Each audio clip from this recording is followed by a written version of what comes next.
Chapillamasdan ye. Keling, sizga joy yo'qmi? Yo'q ekan. Boring, o'shanda ovqatlaning. Shunday qiling. Men ovqatlar hammasini suzib ketdim-da. Qozonda ovqat qolmadimi? Ber, bir ikkita go'sht ber, onasini ham sen. Ha, suyakligini ber. Ha, piyoz ham qo'shib ber, piyoz bilan yeysiz mazza qilib. Yoqimli ishtaha yanga. Boring, osh bo'lsin, chop qiling kelin. Kelin, tarvuzni ham kesib keling. Xo'p.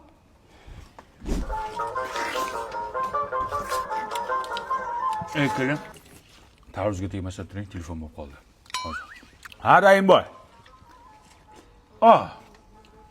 Qachon? Kelin. Shuni oshxonaga kirib turing.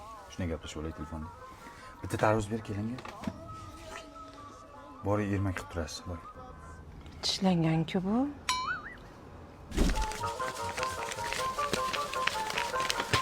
Kelin. Ha, kelin.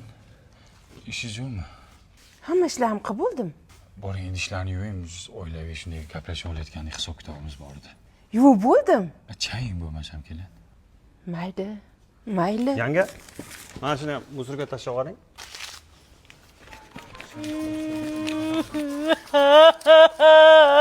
Voy o'lay, ha qizim tinchlikmi? Dadam pavi parashogimiz tugagandi. Yerimni dog' kiyimlari ko'payib ketgan. Bavi zo'r parashokda hamma dog'larni ketqizadi-da. Bo'ldi, o'lsin shu bavi, 10 tog' beraman. Tinchlikmi? Ering urdimi? Nimaga yig'layapsan? Yancha siz chiqib turing, dadam bilan seriyozno gaplashib olaylik. Ennalaringni eshag'imanmi? Kirib tur, chiqib tur, borib tur. Men ham shu oilani a'zosiman. Men ham tirik jonman, odamman. Sizlar bilan bir dasturxonda o'tirib ovqat yeyishga haqqim yo'qmi? Eshakni o'zi halol, go'shti harom ekanda, ha? Toshlaring. Kalayni ola. Chugurmaga o'xshaydi.